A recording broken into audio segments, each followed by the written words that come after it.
Olá, internautas! Mais uma vez, boa noite para todos. Aqui é a live do Kennel Clube do Estado do Pará, mais uma vez levando para você conhecimento sobre a sinofilia no mundo.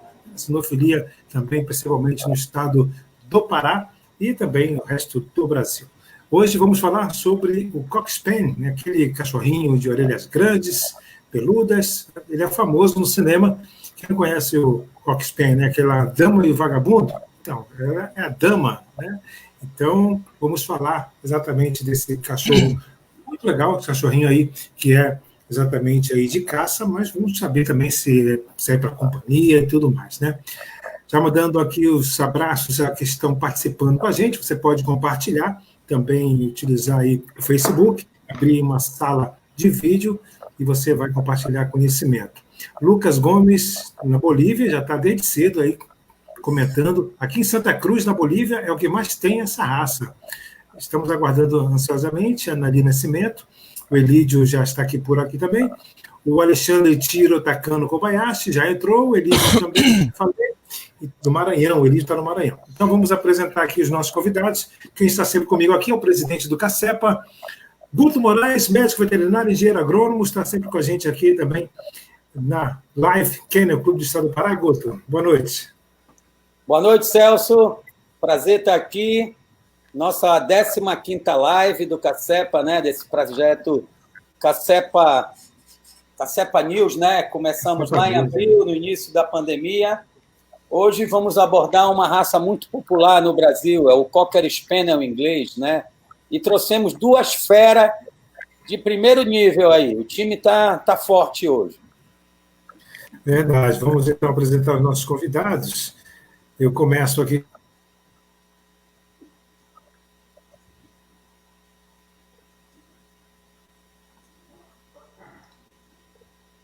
A CIQ e titulado Canil Urbana Légio. Professor Alexandre Silva, seja bem-vindo. Olá, amigos, boa noite. Prazer grande estar aqui hoje com vocês. E uma honra também, né, estar aqui ao lado de convidados tão ilustres e que eu admiro tanto dentro da criação. Muito obrigado pelo convite e espero que seja bem proveitoso aqui esse nosso bate-papo. Legal, com certeza vai ser. Vamos convidar daqui a pouquinho, todo mundo vai estar juntinhos aqui para bater esse papo. Arquiteto e urbanista profissionalmente na área de arquitetura residencial, juiz CBKC, FCI, sinófilo há 30 anos. Nelson Segalo, obrigado, Nelson, pela sua participação aqui também. Obrigado, amigos, boa noite. Super honrado com o convite do Kennel Clube do Estado do Pará, o meu amigo Guto, a apresentação do meu amigo Celso. Honradíssimo com os meus colegas, amigos de tantos anos, Dr. Mauro Alves, Alexandre Rodrigues. É um prazer falar da raça que nós criamos e amamos, cuidamos há tantos anos. Muito obrigado pelo convite, muito honrado. E o nosso próximo convidado, como já disse o Nelson, né, já deu aí o spoiler, né, Nelson? É o Dr. Mauro Alves, ele é médico veterinário, formado pela VET USP, presidente do Clube Paulistano de Sinofilia, árbitro CBKC FCI, e vamos convidá-lo, Mauro, então, para fazer parte aqui da nossa live. Mauro, seja bem-vindo. Boa noite a todos, muito obrigado pelo convite, Celso, obrigado pela força. Aos meninos, e sejam sempre bem-vindos. Meu parceiro e amigo Nelson, ao doutor Alexandre, meu querido professor Alexandre, meu querido orientador de tese de pós-graduação, e poucos sabem disso, o Alexandre foi meu orientador. Estamos aqui, vamos conversar um pouquinho sobre Cocker Spaniel.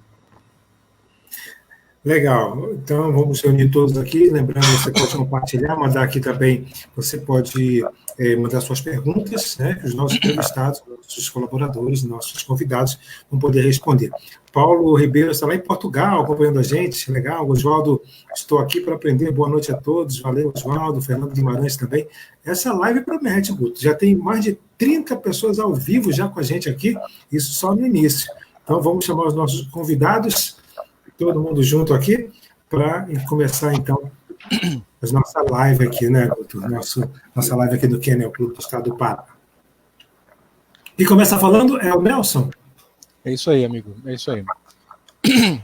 nós fizemos uma pequena introdução, apresentação da raça, de forma que a gente tivesse algum material gráfico para estar assistindo e admirando na tela, para que nós pudéssemos iniciar essa nossa conversa, que promete ser maravilhosa, porque são grandes companheiros, grandes colegas aqui, para que a gente pudesse fazer algum material de visualização, para que a gente pudesse começar a conversar. Eu vou compartilhar minha tela. Uhum. Pode ficar à vontade. Assim que aparecer aqui, a gente já compartilha a tela para falar um pouquinho da história do Cocker Spaniel inglês, né? Exatamente. Cachorro muito querido, né? O cachorro aí é assim, um dos mais procurados, né? Os mais queridos, né? Esse cachorro. O Cocker inglês foi uma raça muito, muito difundida e muito requerida no Brasil. Lá pelos anos 70 e 80, teve o seu máximo de popularização nesse momento. Depois ela passou por um tempo que ela meio desapareceu, e depois ela retorna com força total nesse momento. Temos muitos criadores muito devotados, muito interessados, com muita vontade de fazer um trabalho muito sério na raça. Nós somos um grupo pequeno, mas muito bem intencionado, e existem grandes promessas e grandes criadores no território nacional. É um prazer, sem palavras, o prazer que eu tenho de falar sobre a raça que ocupa um lugar tão especial na minha vida durante os últimos 31 anos da minha vida. É muito importante para mim essa raça, é uma raça que eu vivo todos os dias, que eu fiz amigos ao longo de todos os lugares, eu tenho irmãos nessa raça, tenho pessoas que eu amo demais, que fazem parte dessa família Cocker Spaniel inglês no mundo. O Cocker inglês é um cão que surge no Reino Unido, lá pelos anos 1873. Ele é oriundo de uma mesma ninhada, onde separavam Springer Spaniel, Field Spaniel e Cocker Spaniel inglês. Ele teve o seu padrão registrado em 1873. Em 1879, tínhamos o primeiro campeão da raça, chamado Campeão Obo, base de todos os cães Cocker inglês do mundo, na verdade. Eles foram muito requeridos, adorados, fizeram parte da monarquia, da realeza, mas eles eram usados para caçar pequenas galinhas, né? Eram cães de pequeno porte, que eram buscadores. E esse foi toda a história do desenvolvimento do Cocker Spaniel inglês. Ele tem uma aparência absolutamente robusta, um cachorro alegre, ele é feito para o esporte, ele é um cachorro esportivo, ele é bem balanceado e compacto. Essa é a ideia que a gente deve fazer quando pensa em Cocker Spaniel inglês. Um pequeno cão, mas um cão forte, redondo, bem construído e bastante robusto. As proporções mais importantes do Cocker Spaniel inglês, dentre várias, assim, mas quando a gente fala em proporção corporal, assim, observar um exemplar, nós esperamos que ele tenha a mesma medida da cernelha até o solo e da cernelha até a extensão da cauda. Esse slide mostra claramente assim, um quadrado, e essa é a ideia que a gente faz sempre quando pensa numa proporção ideal de um Cocker Spaniel inglês. Ele tem um comportamento absolutamente meigo, afetuoso, ele é cheio de vida, exuberante, é um cachorro de natureza alegre, de movimento de cauda incessante, cheio de energia, especialmente quando ele está pronto para o trabalho e segue rastros. É um cachorro absolutamente de energia. Quanto aos caçadores mais antigos, que lá no tempo das caçadas, quando os cockers escutavam o barulho das espingardas, das escopetas, e que se notavam que iam para o campo para caçar, diz que a felicidade tomava conta dos cães, assim, diz que era uma coisa muito impressionante. Muito impressionante. Ele tem uma cabeça cinzelada, ele tem um crânio bem desenvolvido, ele é nitidamente cinzelado, ele tem um stop bem marcado, situado a meia distância entre o occipital e a ponta do focinho. A trunfa é larga, favorecendo o faro, o focinho é completamente quadrado, os maxilares são fortes e tem uma perfeita mordedura em tesoura. Esse conjunto, esse equipamento de recolher a caça, ele é muito importante no Cocker Spaniel inglês, somado à proporção dos lábios, onde ele tem uma mandíbula larga, que favorece carregar essa caça, e esses dentes completos, essa mordedura em tesoura e essa bochecha, que acomoda e estabiliza para que ele possa carregar essa caça estável, mantendo a boca macia, a famosa boca macia.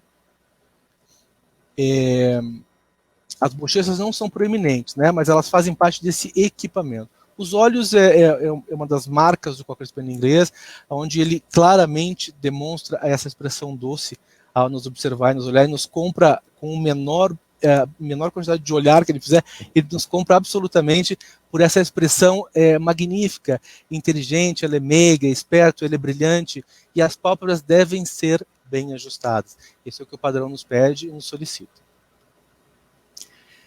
Sempre tendo essa expressão tão doce, trabalhando, sendo participativo, sempre nessa lida esportiva que foi desenvolvido o Cocker Spaniel inglês. As orelhas são lobulares, de inserção na linha dos olhos, recobertas de uma franja. Essa orelha também, quando nós puxamos e medimos ela não deve passar da ponta do focinho, porque ela, conjuntamente com tudo isso, ela funciona como um coeficiente de aumentar a capacidade de faro desse cocker.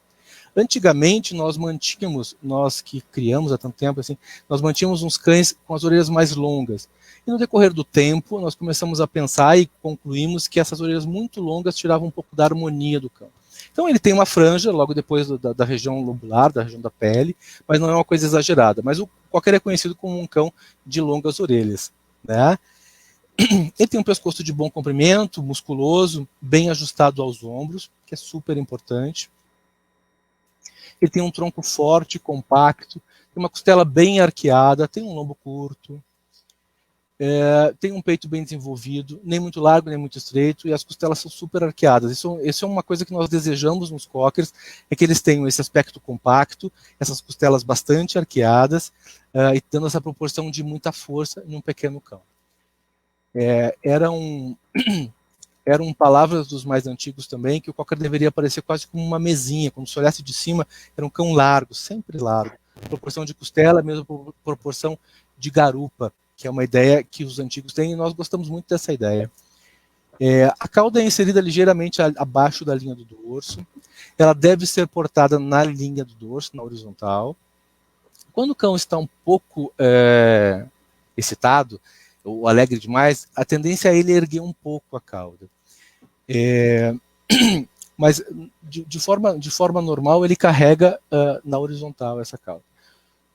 Quando cortadas, elas não eram cortadas nem tão curtas nem tão longas, para que não interferissem nessa ação.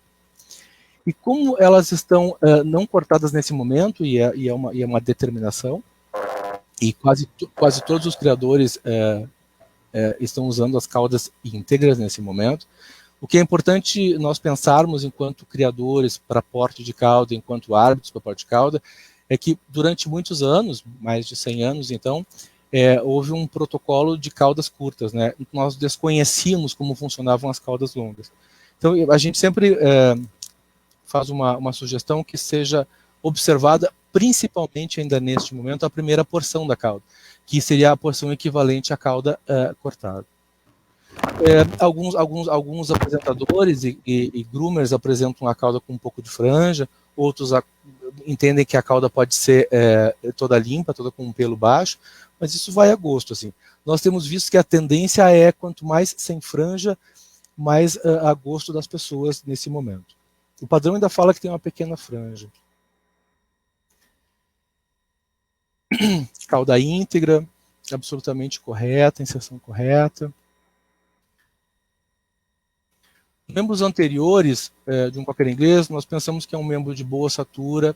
Eles são suficientemente curtos para concentrar força, mas não muito curtos a fim de interferir no desempenho desse pequeno cão.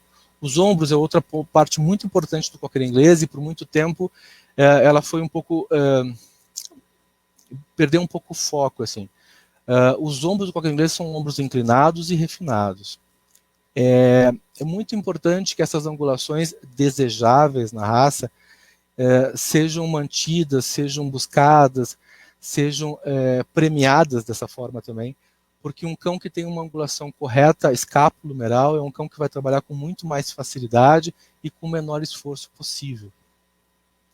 Nesses slides existem várias proporções aqui e angulações de anteriores e de posteriores, mas a gente sempre busca que tenha uma angulação escapulo-humeral em torno de 90 graus, e que os ossos entre escápula e húmero tenham os mesmos tamanhos, sejam angulados 90 graus e coloquem os anteriores bem embaixo do corpo desse cão. Isso é uma ideia que todos nós temos, assim, enquanto criadores, e buscamos enquanto criadores, e é infinitamente importante no trabalho desse cão em campo aberto, quando ele vai trotar o dia inteiro ao lado do caçador, atrás da caça, buscando, recolhendo. Quanto mais conformado corretamente, menos esforço, ele vai despender menos força para fazer todo esse exercício e vai estar sempre intacto. Um cocker que tem boas proporções e boas angulações, ele está apto ao trabalho. As patas são patas de gato e são almofadas, são grossas almofadas, lembram um pé de gato. E uma curiosidade sobre os pés é que os pés traseiros são ligeiramente menores que as mãozinhas. A gente descobre isso no tempo, mexendo, manuseando, trimando e criando esses cães, que os pés são ligeiramente menores que as mãozinhas deles. É bastante interessante isso. Os jarretes são curtos, permite uma grande propulsão, que é uma ideia. Nós temos uma ideia sempre de quanto o jarrete mais curto, mais bonito e mais harmônico, e se deseja. As angulações, a gente sempre fala que elas devem ser balanceadas, né, equilibrado. O exemplar deve apresentar um equilíbrio entre os anteriores e a angulação da pelve, para que possa manter um balanço e uma harmonia na sua composição, no seu conjunto, permitindo uma movimentação fluente, com grande propulsão e com excelente cobertura de solo. Essa foto é muito feliz, onde o cachorro, o exemplar está alcançando, e está propulsionando e alcançando, se a gente observar, quase que na mesma angulação sobre o solo. Assim. É bastante interessante isso. Ele posiciona a cabeça corretamente, a cauda corretamente, e isso se deseja num perfil. Quando um cão está movimentando em círculo, por exemplo, numa pista de exposição, se deseja que ele apresente assim. O cocker inglês não é um cachorro feito para andar com a cabeça lá no alto, e tampouco cheirando o chão. Mas um porte mediano, onde está esse cão, está excelente, assim, está super bem posicionado. A pelagem é uma pelagem acomodada, com um aspecto natural, lisa, sedosa, nunca em arame, nunca ondulado. Ela não é abundante a fim de que ela possa interferir na ação desse cão se ele estivesse caçando ou trabalhando. Ele é bem franjado, e para exposição de beleza tem que ser um cão escovado, caprichado, bem cuidado, estando inteiramente como um cão, além de um cão de caça, um cão que vai funcionar, um cão que plasticamente seja bem apresentado, bem escovado, bem grumado, né, com uma pelagem bastante em ordem. É o que se espera para um cachorro atingir altos postos de uma posição de beleza dos nossos padrões de CBKC e FCI. As cores o cocker se divide em duas variedades, particolores e sólidos. Né? Os sólidos são os pretos, os chocolates, os dourados e os black and tans. E os particolores duas cores ou são uma terceira cor, que são os tricolores. São diversas cores em duas variedades, que se combinam entre si. Normalmente nós usualmente usamos cruzamento de sólidos entre sólidos, partidos entre partidos. Em algum momento se usou particolor com sólido. Na atualidade não tem se usado com frequência, mas não é uma coisa que está proibido pelo padrão da raça. Em termos de cores, o que fica de recado para nós todos com relação à cor Sable. O Sable não é reconhecido como cor original do cocker. E tampouco ele é um cão que pode, por mais que ele seja excelente, esteja em excelente estado, é um cão que não pode receber um excelente em exposição de beleza, porque essa cor não é reconhecida pelo padrão e é considerada como falta. Então essa cor é uma cor faltosa. Há alguns criadores que entendem que criam, que gostam, eu particularmente acho bonito, mas o padrão não permite que se premie como excelente e se tenha campeões na cor Sable. E se tiver, existe um erro nesse caminho de avaliação e de julgamento. Os Black and Tans, um cão bastante antigo, um cão mais moderno, que está ilustrando a nossa conversa. Dourados, que são largamente conhecidos, difundidos, e tiveram a sua popularidade no Brasil bastante acentuada nos anos 70 e 80. e depois, devido a cruzamentos muito consanguíneos, a uma ordem muito comercial e alguns fatores genéticos que desenvolveram algumas situações de temperamento não adequado para cães de companhia, as coisas foram se perdendo e o Cocker inglês ficou bastante tempo sem popularidade no território nacional. Em estilos, se usava até então uma coisa chamada tipo. Se falou em tipo inglês, se falou em tipo europeu, se falou em tipo nórdico, em tipo americano. Eu acho que está separado entre dois aspectos, assim, e eu prefiro chamar de estilo, porque tipo é padrão. Tipo é padrão. Qual é o tipo do Cocker inglês? Tipo padrão. Padrão FCI, que é o padrão que nós seguimos. Mas, assim, existem estilos, né? Os cães criados nos Estados Unidos, eles têm um estilo. Os cães criados no Reino Unido têm outro estilo. Eu estou falando de coisas bem diferentes, assim, e que por muitas vezes foi considerado até raças diferentes. Atualmente, os estilos estão mais parecidos, não estão tão mais díspares. Mas aqui a gente tem, à minha esquerda, né, um cão do Reino Unido, um cão campeão, ganhador de raças importantes no Reino Unido. E a gente observa assim, um cão mais compacto, mais profundo, com angulações mais equilibradas, com uma silhueta bastante funcional. À minha direita, nós temos um cão azul-ruão, também ganhador de shows, com um estilo bem americano. É um cão mais refinado, menos profundo, as angulações não tão proeminentes. O que está certo, o que está errado, não sei. Na verdade, cada um segue aquele estilo que mais lhe agrada, que mais entende, interpreta, que segue o padrão. Né? Mas são estilos diferentes que devem ser apresentados e vistos pelos senhores. Há alguns criadores muito puristas de um estilo, de outro estilo. Há criadores que mesclam os estilos, mas isso é uma decisão pessoal de cada um, conforme o entendimento do padrão que cada um faz. A nossa raça foi um recorde de Best in Shows na Cruft, uma exposição importante no Reino Unido. E aqui tem o nosso último Best in Show lá, em 1996. Um cão preto, de uma criadora muito conhecida do Reino Unido. Best in Show em Cruft é uma coisa bastante importante, são muitos cães. E atualmente nós temos um grande cão na raça, é muito conhecido por nós criadores, pelos espertos árbitros e pelos expositores. Esse cão, ele chama Vini, é um cão que vive no Reino Unido, ele ganhou 2 vezes a raça na Crufts, e ele tem um recorde de CCs na Inglaterra, que ele tem 91 CCs, tem 24 reservas, infinitos melhores de raça, 5 anos melhor cão do Reino Unido. Ele ganhou Cruft 17, 18 e 19. Ele é Best in Show geral, especializado. É um cão bastante importante para a criação no mundo nesse momento. E é um cão recordista em títulos, em situações de vencer shows. É um cão muito bem requerido. Todos os especialistas que julgaram esse cão se renderam. Praticamente todos os especialistas que julgaram se renderam a esse cão pelas qualidades que ele apresenta. É importante a gente frisar que o tamanho de um Cocker Spaniel inglês está estabelecido no padrão da raça, e os machos giram em torno de 39 a 41 centímetros e as fêmeas de 38 a 39 centímetros. E peso de 13, 14 quilos é um bom peso para a gente prospectar o peso de um Cocker Spaniel inglês. Eu escutei hoje alguma coisa na internet a respeito de que havia sido mudada a altura para fêmeas em Cocker Spaniel inglês. Não existe nada anunciado para nós, tampouco nós fomos buscar no site da FCI, também não existe nenhuma mudança no padrão. Então, o padrão até hoje, ele dizia 38 a 39 centímetros para a fêmea. Nós não temos falta desqualificante para Cocker inglês, nem para menos e nem para mais. Mas, claro que um desvio do padrão é sempre considerado uma falta.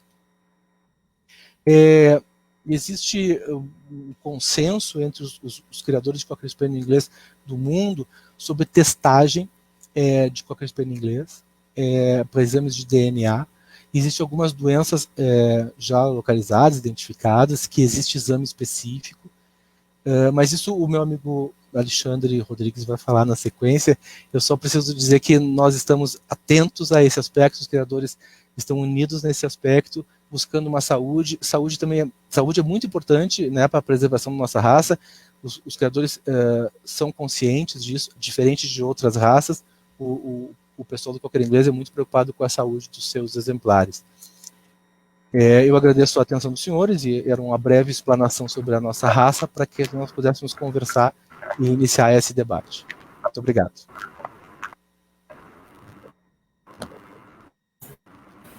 Legal, bom início aqui do nosso debate, né?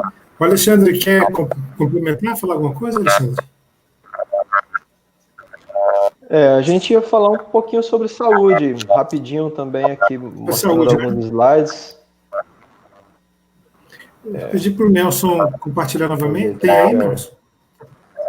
Está contigo, né, Alexandre? Então, não, eu tenho aqui, eu vou continuar. Enquanto eu compartilha, deixa eu mandar um abraço para o pessoal que está participando com a gente, Pedro Armando Lang, queridos amigos Nelson e Mauro, feras na raça cocker inglês, um abraço. Leidiane Oliveira também, o Lucas Miléo, que mais? Paola, participando com a gente também, Neocler Gonçalves, Saulo Silinho, Elídio, já tem as boas-vindas para o Elídio. Mauro, está tudo ok com o seu fone aí, Mauro? Esse Mauro está com o fone? Está um pouquinho. Eu acho que é o seu fone de ouvido, está com algum problema aí. Tenta conectar o seu fone de ouvido no computador. Está no computador? Ele está com problema. Vamos esperar que o Alexandre vai colocar aqui para a gente. Já está ok, né, Alexandre? Está aqui já. Vamos, então, com a explanação do Alexandre. Aí, para vocês já. Já estamos vendo aqui. Quando puder começar, você fala. Da criação. Pode começar, já está na tela. Tá ótimo. Bom, gente, boa noite. Então, como eu já falei, é um prazer imenso estar aqui hoje com vocês, né, com dois colegas renomados criadores, e como o Nelson já iniciou muito bem, o nosso trabalho, meu, do Nelson, do Mauro e de tantos outros criadores dentro da criação de Cocker Spaniel inglês vai muito além do padrão rássico em si. A nossa preocupação hoje com o bem-estar desses animais dentro da criação, ele vem de sobremaneira, porque já existem vários estudos, e a gente vai mostrar alguns deles aqui, que têm demonstrado que a criação séria, de fato, ela pode reduzir a incidência de algumas doenças, de alguns comportamentos atípicos dentro da criação do nosso amado Cocker Spaniel inglês. Então, por exemplo, aqui nesse estudo, né, que foi feito no Reino Unido, ele mostra que um mito que se falava antigamente de que os Cocker Spaniel inglês dourados eram agressivos, mas que, na verdade, existe uma base genética e neuroendócrina para essa situação, mas ela tem a ver também com outros fatores, né? Nesse estudo, eles estudaram mais de mil Cocker Spaniel inglês no Reino Unido. Eles mostraram que, de fato, aqueles cães de variedade sólida, eles têm uma maior tendência a manifestar comportamentos agressivos do que os de party collars. Dentre os de variedade sólida, os dourados. Dentre os dourados, os machos. E, principalmente, aqueles animais castrados, eles teriam maior tendência a essa agressividade. Mas aí você pode pensar, poxa, mas o cocker é um animal que é tão conhecido por ser dócil. Realmente essa agressividade seria uma falha de comportamento, mas esse estudo posterior, ele veio mostrar que, na verdade, esse comportamento do cocker agressivo, ele, além da base genética, ele tem muito a ver com fatores ambientais. Daí, principalmente, aqueles cães que eram criados por donos indisciplinados, tensos ou instáveis, tendiam a manifestar esse tipo de comportamento, que foge do natural da raça, né?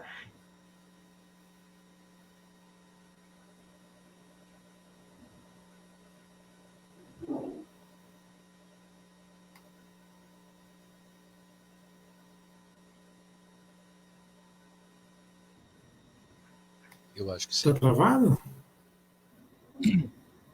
Eu acho que travou, né? O Alexandre travou aqui. Na hora que está falando da agressividade, né? Sim. A influência do proprietário, local, né?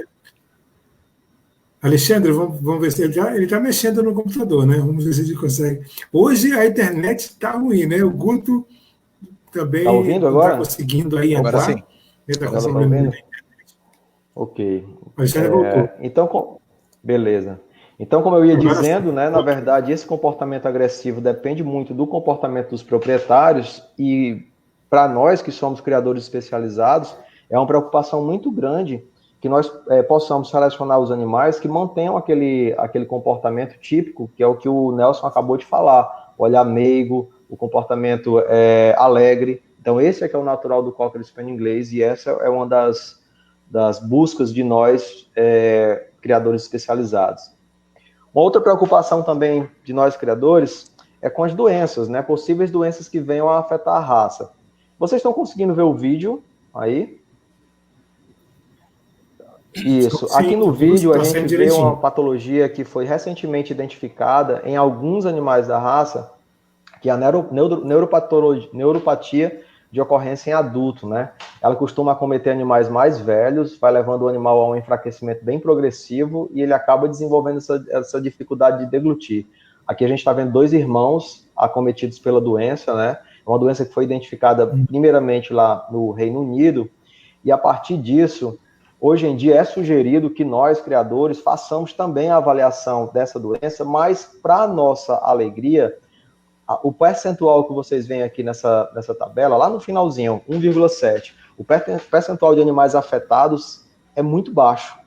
E isso se deve principalmente porque os criadores eles estão tendo um cuidado de avaliar os animais e de fazer acasalamentos direcionados de modo a ir cada vez mais excluindo aqueles animais portadores, os animais que têm o gene, né? De dentro da criação. Então, hoje, a gente tem 1,7% de animais afetados ainda no mundo, né? Mas a tendência é que com a seleção, esse índice vai cada vez mais sendo reduzido. A displasia coxofemoral também é uma patologia que pode existir dentro da raça. De um modo geral, a gente não tem graves problemas em termos de sintomatologia clínica por se tratar de um animal de pequeno porte, pequeno a médio porte. E daí a gente não tem a manifestação clínica tão evidente. Mas, em alguns casos, ela pode se tornar bastante severa. E aqui nesse estudo, né, ele acompanhou 22 raças diferentes e ao longo de 7 anos ele avaliou mais de quase 6 mil Cocker Spaniel ingleses. E se observou lá na Finlândia, foi um estudo em toda a Europa, mas sediado ali na Finlândia, né, em que ao longo desses anos, no primeiro ano, a raça ela apresentava em torno de 40% de animais afetados. Só que ao longo dos anos, com a seleção, com os acasalamentos adequados, né, se pôde reduzir a incidência de displasia coxofemoral na raça para 20%. Esse número aqui data de 1995, já se passaram 15 anos. Então, hoje, a gente acredita que com os acasalamentos seletivos que têm sido feitos pelos criadores, esse número deve estar bem menor ainda, mas infelizmente a gente não tem um estudo mais recente para mostrar o número de hoje em dia. Existe também um controle muito grande, né, um cuidado muito grande com a cardiomiopatia dilatada, que é uma doença do coração, né, onde o animal vai manifestando a intolerância à atividade física. Mas aqui, no Cocker Spaniel, essa doença ela tem uma característica diferente de outras raças, porque ela só se manifesta depois dos 7 anos de idade. Os animais mais velhos, né? Eu estou ouvindo um ruído aqui, eu não sei se vocês estão tentando me dizer alguma coisa. Travou alguma coisa aí? Não, estou te escutando. Tá certo, sei que tinha alguém falando aqui, perdão. Bom, então, hoje em dia a gente não tem uma incidência tão grande aqui dessa doença, mas ela existe, né? E cabe também a nós criadores iniciarmos um processo de seleção para tentar reduzir ou excluir, né, essa patologia da criação. E é interessante, gente, olha só, esse trabalho eu acho ele bem bacana, ele foi realizado aqui no Brasil. A nefropatia familiar é uma doença que acomete pode acometer o Cocker Spaniel inglês a partir se manifesta entre 18 meses a 3 anos de idade, né? e ela é fatal, ela leva os animais à morte. Mas aqui tem-se observado que a incidência realmente é bem baixa, né, do gene aqui no meio dos cães criados no Brasil.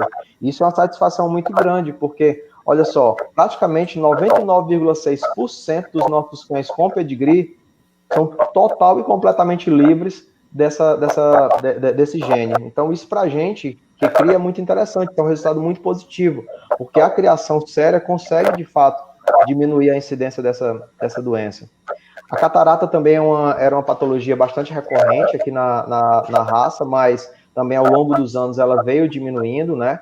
Mas está ainda frequente. De um modo geral, ela é mais frequente nos sólidos do que nos particolars, mas hoje, infelizmente, a gente ainda não tem, né? Pelo menos a gente não realiza os testes genéticos para identificar a catarata precoce nos nossos animais e direcionar os acasalamentos, mas, de um modo geral, se tem tentado, com acasalamentos, reduzir a incidência dela.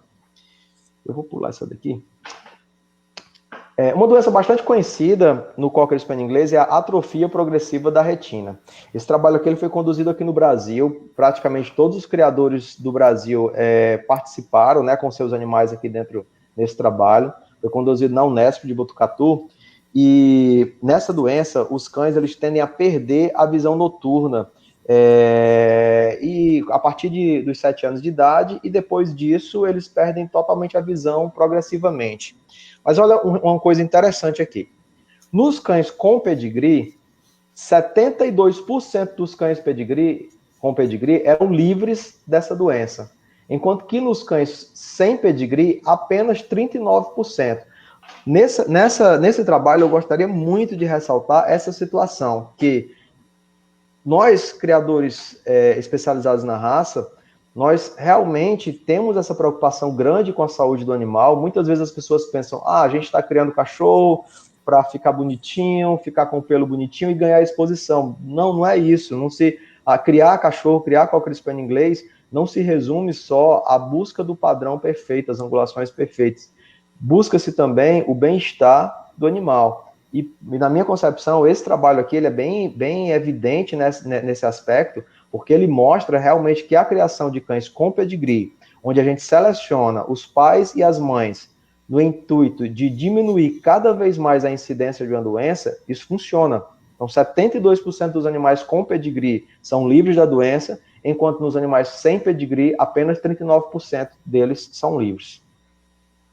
Existem várias outras doenças em estudo, né? Algumas universidades estão trabalhando para tentar identificar possivelmente genes para a gente poder ter um controle ainda maior sobre a saúde do Cocker Spaniel inglês, né? Então aqui tem alguns exemplos dessas doenças que têm sido conduzidas. A gente espera que dentro dos próximos anos a gente possa fazer acasalamentos de modo a cada vez mais reduzir a incidência de doenças, não que elas sejam altas, tá certo? Vocês poderiam pensar erroneamente, o professor Alexandre está trazendo várias doenças que existem na raça. Na verdade, todas essas doenças, elas existem em qualquer cão, tá certo? Mas a questão aqui no Cocker Spaniel, a gente tem como controlar algumas delas. A gente tem como, através dos acasalamentos, a gente selecionar o padriador e a matriz, de modo a identificar animais portadores e ir, aos poucos, reduzindo a frequência dessa doença dentro da raça. Que é esse o trabalho que a gente tem feito.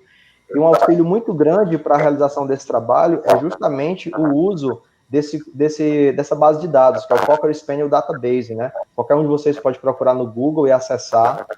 Geralmente a gente envia os resultados dessas avaliações, dessas doenças, para esse banco de dados, e lá vão ser geradas probabilidades de manifestação da doença, vão ser geradas análises de pedigree, e isso está disponível para qualquer criador sério de Cocker Spaniel inglês.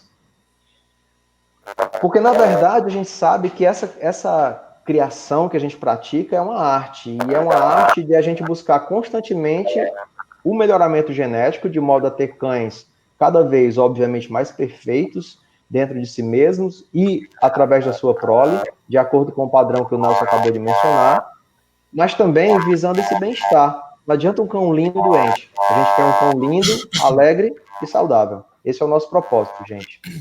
Então, eu encerro aqui essa minha participação na apresentação e fico disposto aqui para o bate-papo junto com os nossos colegas Mauro e Nelson. Obrigado, gente.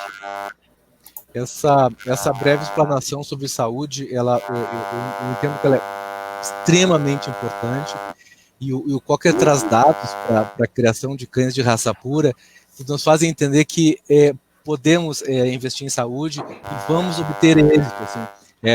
Os gráficos são muito claros e eles demonstram o tempo todo que vale a pena cuidar, que vale a pena controlar, que vale a pena criar cães de excelência com excelente saúde para que tenha esses genes perpetuados, né, e mantidos por todo o tempo para frente. Então é bastante importante esse aspecto de saúde.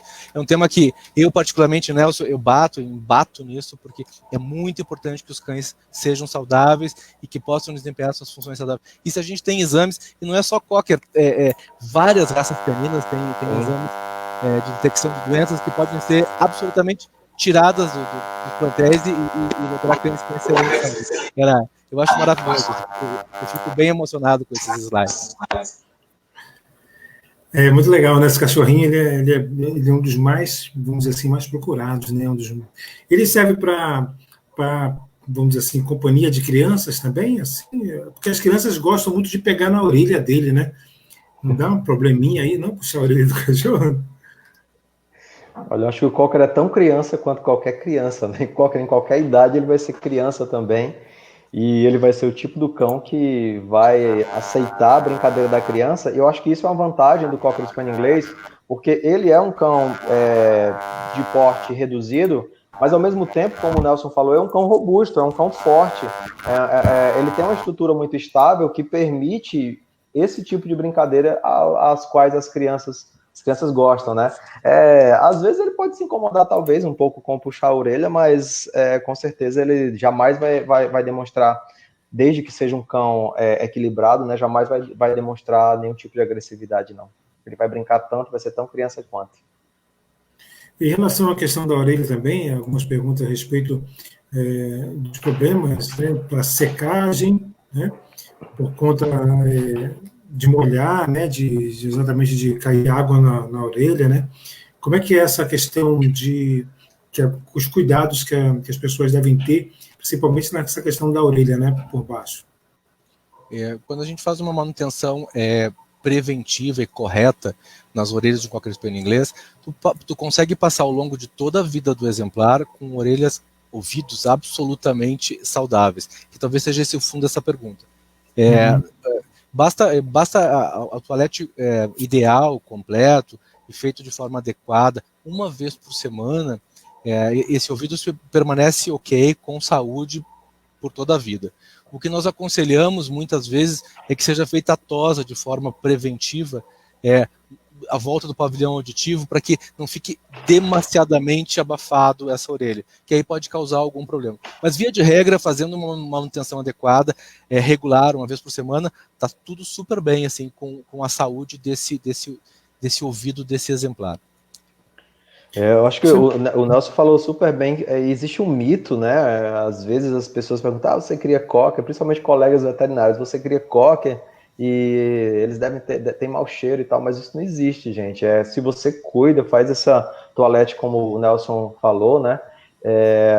Isso não existe. O que acontece é que muitas vezes a gente tem muito a criação paralela, né? E nessa criação paralela, às vezes as pessoas não têm até o conhecimento mesmo desse cuidado contínuo que tem que ter com o animal, e aí, infelizmente, os animais acabam chegando à clínica com esse quadro de otite, né? Mas isso é pouco frequente na criação mais séria. Antes das perguntas aqui, outras mais perguntas aqui, você pode participar com a gente aqui através do Facebook, mande suas perguntas aqui nos comentários.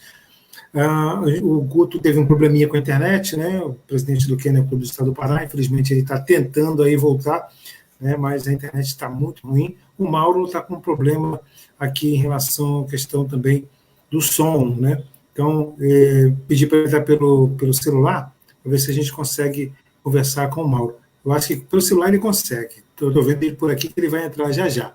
Quem está participando com a gente é a Gabriela Barizo. Olá a todos, abraço.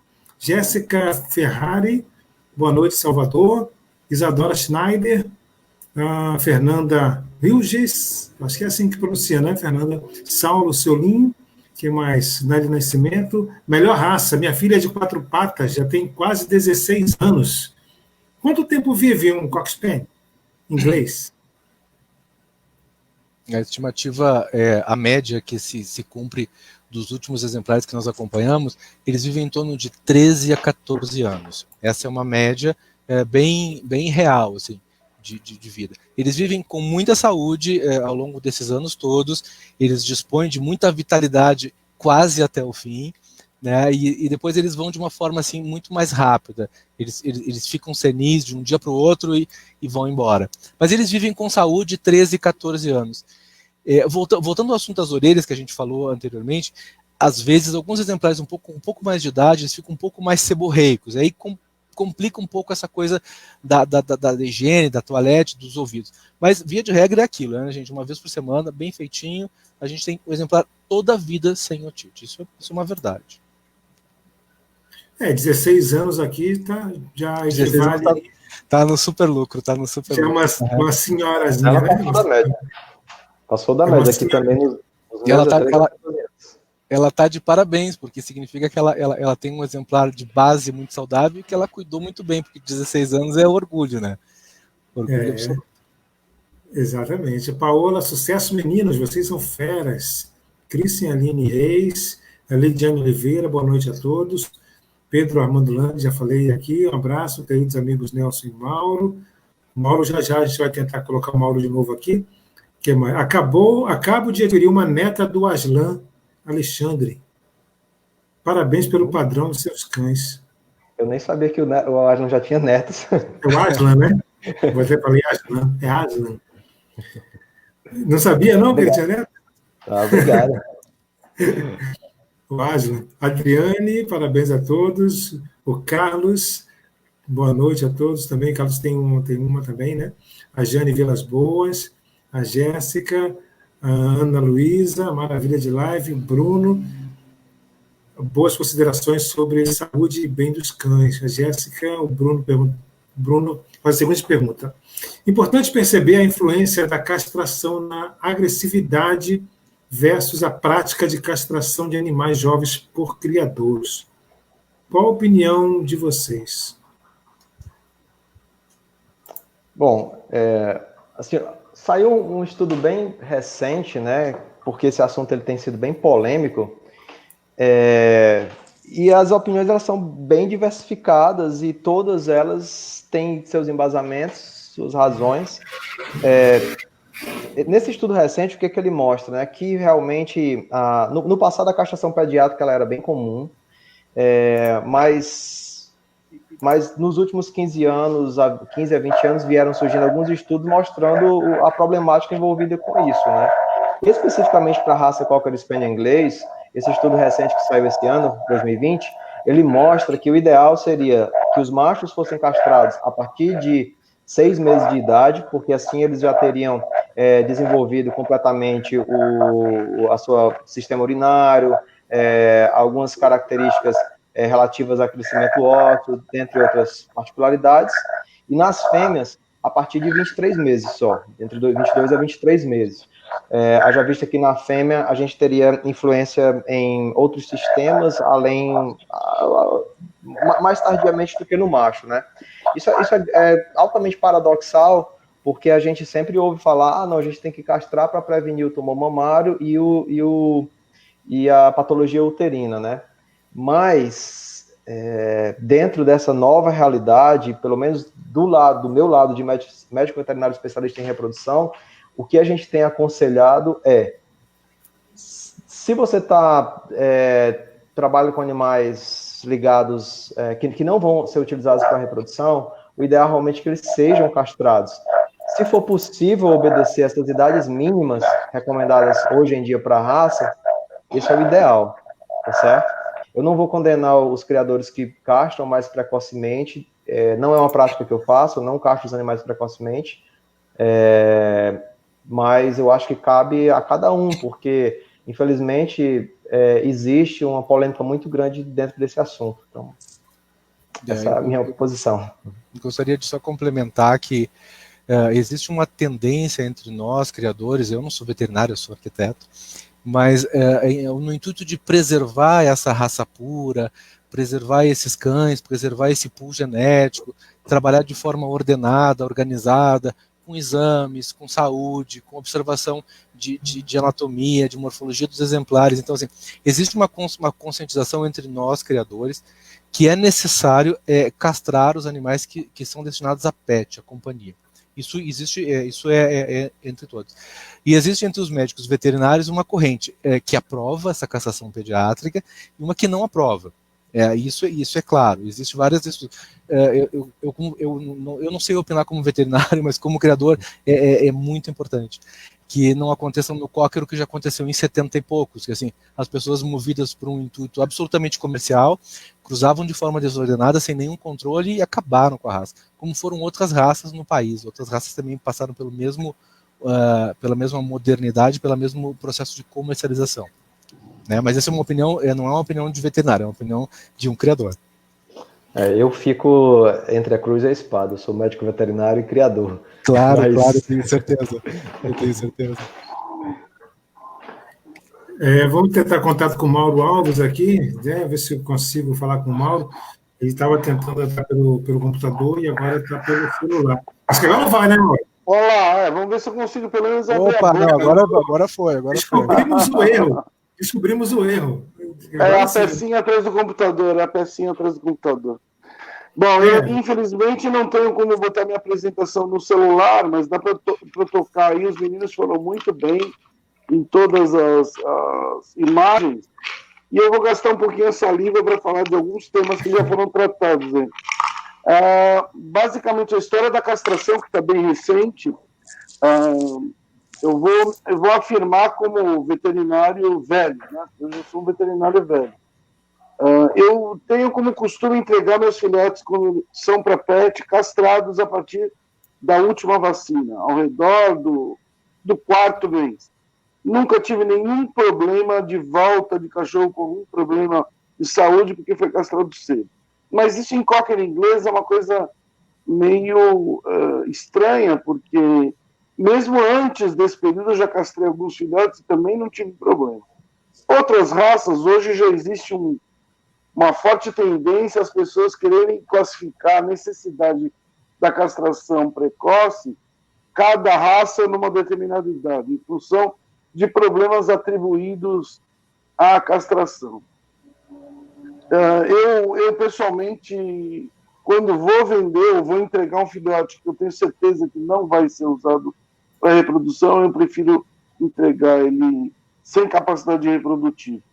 Em relação à agressividade, existe um gene ainda sendo bastante investigado, na Inglaterra principalmente, é o gene da fúria, né? Existe em algumas raças, como o Labrador, como o Cocker Spaniel, como o Rottweiler, como o Bulldog francês, que é o gene que determina um quadro de distúrbio neurológico, onde o cão parte para agressividade e no momento seguinte ele volta a ser um animal tranquilo, como se nada tivesse acontecendo, na forma de surto.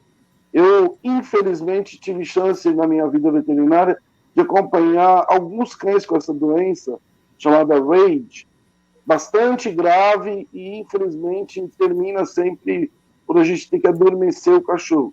Vocês imaginam um Golden Retriever, um Labrador, um Rottweiler com esse potencial que eles têm, e mesmo o Cocker inglês, que é um cachorro que vive dentro de casa, com esse potencial de poder agredir alguém de forma descontrolada, que esse é o problema mais sério.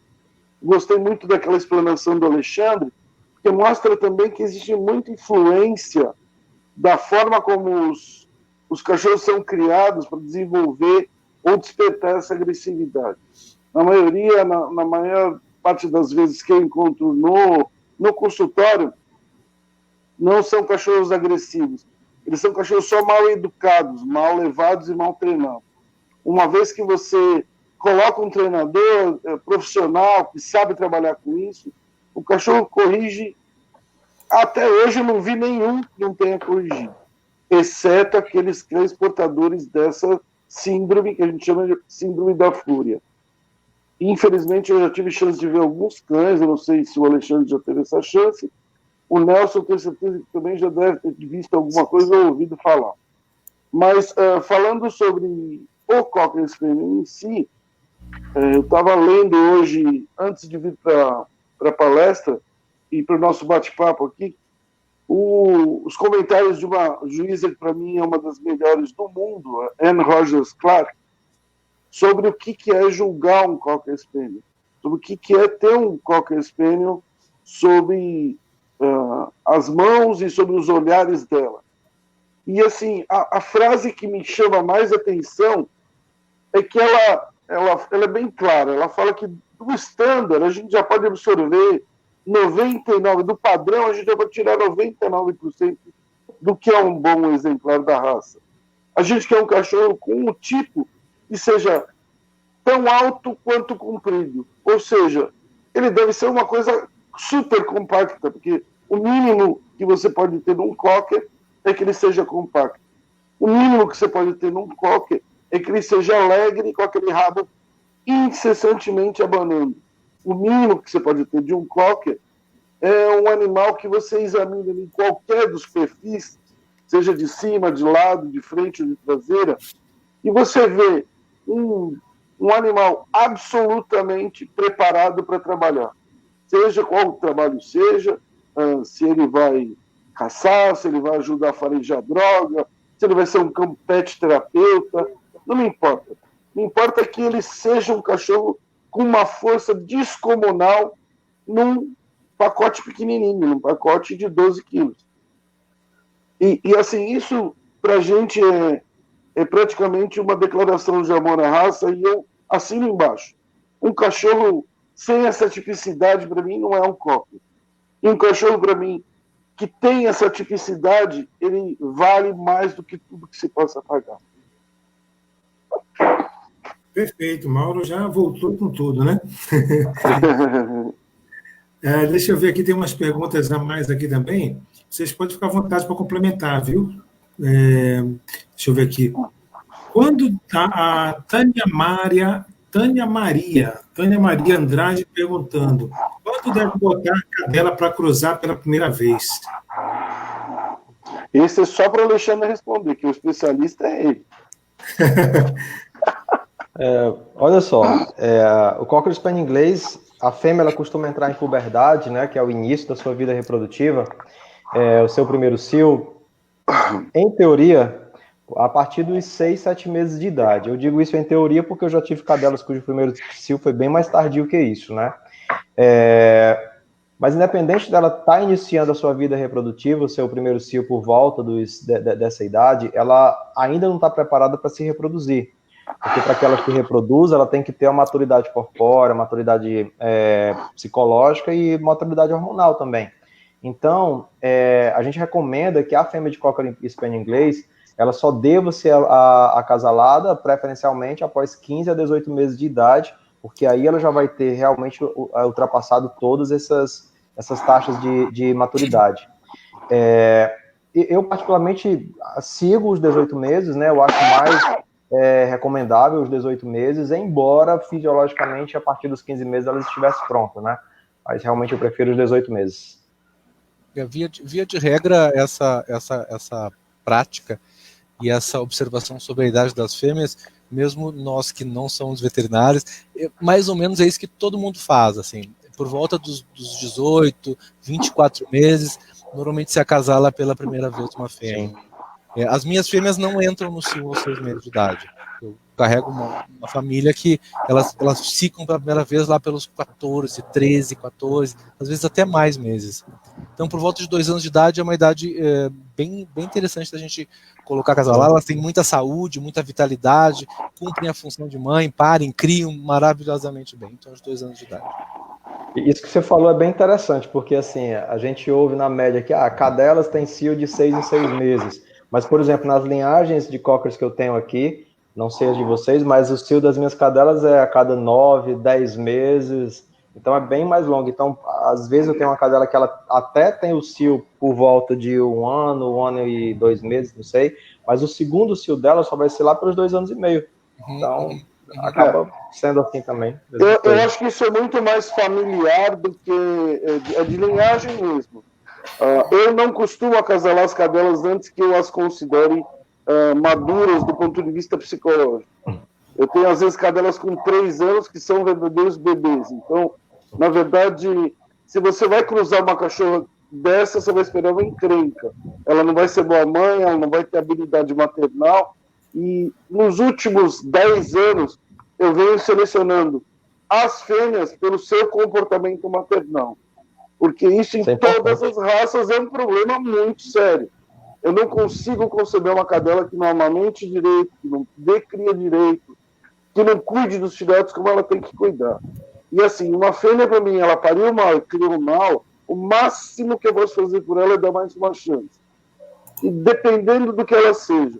Porque eu passei grandes perrengues, eu importei uma fêmea, aqueles que me conhecem, eu importei uma fêmea da Inglaterra, que me custou um caminhão de dinheiro, e essa cadela tinha habilidade maternal 0, menos 30. Então, assim, eu só pude tirar um filhote dessa cachorra porque criou na mamadeira. Ela tem habilidade maternal 0. O temperamento dela, aos 7 anos de idade agora ela estaria pronta para casalar. Mas, no meu entender, agora ela já está velha. Mas isso aí, Mauro, é uma conduta que deveria ser realizada por todo e qualquer criador, não é?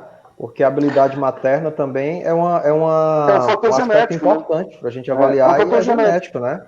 Sim, e assim, é uma coisa engraçadíssima, porque eu percebi já que alguns machos determinam fêmeas que são boas mães. E alguns machos determinam fêmeas que são péssimas mães. Péssimas em todos os aspectos. São porcas, elas não ligam. Eu crio muito poucas ninhadas. Mas eu procuro selecionar isso como se fosse minha meta de vida. Realmente tenho alguns princípios meio loucos, como eu já sou mais velho, já sou mais louco mesmo. E assim, eu não admito cachorras que não são boas mães. Não consigo admitir. A Jéssica está perguntando aqui, quero saber do cheiro característico da glândula traseira. Às vezes eles soltam um cheiro. Como minimizar? Eu gostaria de falar 2 minutinhos, juro que são só 2. Assim, a gente escuta muito falar de mau cheiro de cocker, e eu, por ser veterinário clínico, e na minha clínica tem uma frequência absurda de cocker spaniel, eu digo para essa pessoa o seguinte: todo cão tem glândula adrenal. Se o teu cão tem problema de glândula adrenal, não é porque ele é um cocker spaniel. Provavelmente ele tem algum outro problema relacionado a metabolismo, relacionado à dieta, obesidade leva a problema de glândula adrenal, seborreia leva a problema de glândula adrenal. E a gente, assim, com o passar dos anos, vai vendo isso com uma frequência cada vez menor, graças à seleção de bons criadores. Os bons criadores estão tirando esses cachorros de reprodução. E cachorros com seborreia não são agradáveis para ninguém. Cachorros com problema de glândula não são agradáveis para ninguém. Só quem tem um cachorro com um problema crônico desse sabe o tanto de trabalho que dá, sabe o tanto de desgosto que você passa. Desculpa, não só 2 minutos. Complementando a fala do Mauro, esse ano são 31 anos de cocker inglês, e eu não lembro de nenhum episódio relacionado a isso com um cão aqui de casa, nunca. Então eu também desconheço, não acho que seja usual, e não acho que faz parte da raça. Eu acho que faz parte de um outro processo que não é do cocker. Não tive aqui. Eu também concordo com o Nelson. Eu tenho um cocker faz 25 anos, né, e nunca tive nenhum problema com nenhum cocker spaniel inglês relativo à glândula adrenal, não. Já tive com pastor alemão, mas cocker spaniel inglês, não. Então, eu acredito que seja uma coisa bem episódica mesmo. Mas mesmo com o pastor alemão, Alexandre, você vê que foi uma coisa episódica. Não é que aquele cachorro tinha, o irmão... Eu acho que é muito mais uma coisa episódica, ou ligada a algum outro fator metabólico, alimentar, sei lá. Vamos aqui, então, mais comentários e mais perguntas. Vocês poderiam tecer comentários do uso da raça no meio policial? Aislan Arruda, perguntando. Bom, eu vou começar falando que eu sou mais velho. É assim, eu tenho, graças a Deus, o prazer de ter criado uma fêmea Cocker Spaniel inglês, que ela serviu à Polícia Civil aqui em São Paulo e fez a maior apreensão de cocaína de todos os tempos. É uma cockerzinha que todo mundo falou, essa cachorra não vai servir para criar. Eu falei, ela deve servir para fazer outras coisas. E, de fato, o nariz dela é impressionante e ela teve esse mérito. Seguramente, eu desconheço a prática, né? Não conheço a prática, mas seguramente é um cão que vai desempenhar com maestria essa função em função da capacidade olfativa que tem, que é gigante, né? E do interesse que esse cão tem de estar fidelizado ao seu tutor, ao seu parente humano, porque eles têm essa devoção a quem vive com eles. Então, assim, o prazer de trabalhar e trazer aquilo pronto, sem dúvida alguma, qualquer inglês funcionaria muito bem nesses aspectos aí, tenho certeza.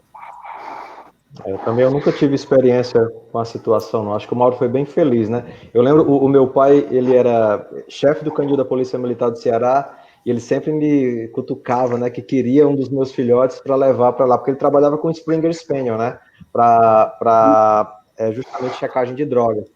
E ele queria levar o Cocker, mas acabou que eu nunca cedi nenhum Cocker para ele, para esse propósito, mas teria sido bem legal. Uma pena, Alexandre, porque eu tenho a outra experiência que eu tenho, que também é maravilhosa. Eu não sei nem se eles não estão assistindo a nossa live. É um casal do Rio de Janeiro, cuja proprietária, ela comprou um cão de mim há um século atrás, não importa quanto tempo, e ela tinha uma dificuldade auditiva muito grande, e essa cachorra foi ao ouvido dela durante 8 anos. 8 anos depois ela me procurou que ela queria um outro cachorro para fazer a mesma função. Por acaso, numa ninhada que estava corrente aqui em casa, eu separei uma filhota, essa filhota foi enviada para ela, e assim, eu digo para vocês que é de arrepiar. 3 dias depois que ela estava convivendo com a cachorra, treinada para ouvir os sons que ela precisava ouvir e manifestar para a dona dela, ela já estava acompanhando e fazendo os mesmos comportamentos da mais velha.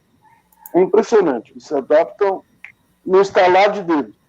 Eles são muito inteligentes, né? Eles absorvem muito rápido. Aqui, por exemplo, aqui em casa eu crio eles praticamente dentro de casa, né? São membros da família. E eles aprendem muito rápido as coisas do dia a dia. Sofia sabe abrir porta aqui que não adianta trancar ela em local nenhum, porque ela sabe abrir porta. É muito interessante isso. A capacidade de aprendizado da raça é realmente gritante. Vamos lá, então, outras perguntas aqui. Você pode comentar aqui com a gente no Facebook, fazer sua pergunta, a gente vai responder todas. O Carlos Henrique está perguntando o seguinte: o Nelson falou de fazer manutenção preventiva. O que seria essa manutenção? Então, deixa eu complementar aqui, então. A gente usa produtos específicos para essa higiene. Está falando do ouvido, né? É isso, né? Isso, do ouvido, nós usamos uns produtos específicos para fazer essa limpeza do pavilhão auditivo lá, com algodão seco, e se mantém isso. Eu não saberia explicar de uma outra forma. Isso precisa ser aprendido. É um processo que não pode ter uma machucadura mecânica no ouvido do cachorro. Faz uma limpeza regular, mantém ele limpo, com pH equilibrado e tal. Uma manutenção feita de forma adequada, você tem saúde 200%. Talvez seja um assunto de uma outra live, talvez. Como limpar o ouvido do seu Cocker. Para vocês terem uma ideia, eu uma vez fiz uma palestra sobre otites recidivantes em canis, e eu por acaso fui curioso de procurar todas as informações médicas e as informações de curiosos. Eu encontrei 78 produtos aplicados no ouvido de cachorro. O que vocês não possam nem imaginar já foi aplicado no ouvido de cachorro para tentar manter isso. Então, assim, conversa com o seu médico veterinário, conversa com ele, ele vai te indicar um produto da confiança dele e que sirva para fazer a manutenção semanal. Um Cocker que não tenha problema crônico de ouvido, com uma limpeza semanal ele vai muito bem e não tem problema nenhum. Eles têm as orelhas grandes, mas aquela orelha não significa problema mais. Graças a Deus, não. É tão interessante isso, porque fala o Alexandre, fala o Mauro, falo eu, assim, precisamos desmistificar essa situação do ouvido do cocker. Isso não é uma coisa que nós trazemos na raça, e a raça não traz esse problema. O que torna isso desequilibrado é a falta de manutenção adequada. E aí, então, na verdade, Nelson, desculpa te cortar, mas assim, ó, qual foi o problema, qual foi o pecado da raça? O pecado da raça, no final dos anos 80, é que todo mundo queria ter um cocker dourado igual a dama do vagabundo. Todo mundo queria um cocker dourado. Todo mundo queria uma damazinha. O que acontecia? Uma lady, né?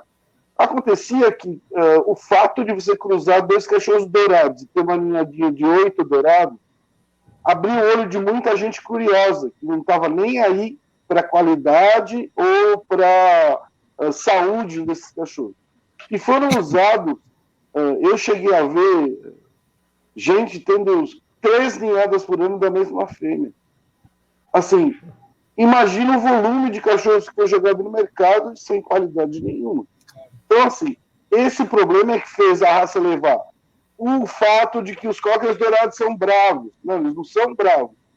Eles são mal criados e eram criados de uma forma praticamente como um sapato para ser vendido. Mesma coisa em relação aos ouvidos. Quando você tem um cachorro, um macho que impõe seborreia, você usa esse macho na sua criação toda, daqui a muito pouquinho tempo você vai ter seborreia generalizada. E tem a ver também com a própria manutenção, né, Mauro? Porque se a gente for perceber, a maioria dos cockers que não são para exposição, o pessoal gosta que eles ficam com aquela orelha bem cheia, justamente porque a Lady, no filme, ela tem a orelha cheia. E nós, para exposição, a gente costuma fazer a tosa baixa, meia orelha e tal, e limpa o pavilhão auditivo por completo. Mas nos pet shops, muitas vezes, eles acabam... Tem mais um segredinho, né, Alexandre? Um segredinho que é só nosso, criadores de cocker inglês. A Lady não era um cocker spaniel inglês, a Lady era um cocker spaniel americano. Então, se tem problema, não é na nossa raça, certo? Certeza.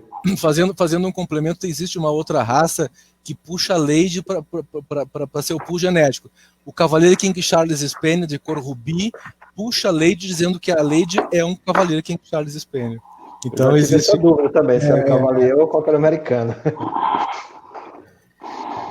Deixa eu ver aqui, o Roberto diz que é admirador do Cocker Spaniel inglês, que convive super bem com o dog alemão. Olha, os dois convivem bem. Opa, Cocker inglês, mais ou menos nos meados dos anos 80, eu era handler, ainda não era médico veterinário, e eu apresentei muitos anos uma Cocker inglesa, que foi 2 anos seguidos a melhor Cocker inglesa do país, fêmea, e ela pertencia a um trio de Dobermans. Olha, o legal de ouvir o Nelson, o Mauro, que ele é uma verdadeira enciclopédia histórica. O Mauro. O Mauro tem dados históricos. Hoje, infelizmente, ele caiu aqui. Mas via de regra, o Cocker inglês é um cão de tamanha docilidade, tamanho equilíbrio de temperamento, que convive bem com a maioria das espécies, inclusive. Convive com gatos, que é uma curiosidade, eu tenho gatos. Eu tenho aves em casa, eles convivem com as aves de forma segura, eles admiram as aves. É um cão que se relaciona com todo mundo de uma forma muito legal. Isso não foi dito ainda aqui, né? É impressionantemente adaptável às situações e impressionantemente amigo, fiel, devotado. Cocker inglês é uma raça super especial, né? Tanto é que faz parte da nossa vida aí há tantos anos, né? A gente criava Cocker e tinha pastor alemão também, mas o alfa da matilha era Cocker. O pastor alemão jamais mandava no Cocker. Isso era bem interessante mesmo, né? Eu achava super interessante, porque ele era pequenininho, mas quem mandava era ela. Vamos ver aqui o Elídio Guarsoni. Como planejar um acasalamento se nem todas as doenças estão indicadas no pedigree? Olha, na verdade vai ser quase impossível você acasalar 2 animais e dentro daquele propósito você excluir toda e qualquer doença possível de se manifestar. Isso é impossível. O que acontece é que dentro da raça existe o controle para algumas doenças, e a partir do conhecimento dos pedigrees dos ancestrais, né, um exemplo bem prático, né, a gente tem a atrofia progressiva da retina. A atrofia progressiva da retina já é super mapeada no mundo inteiro dentro da raça, e hoje a gente pode identificar cães totalmente livres e cães portadores.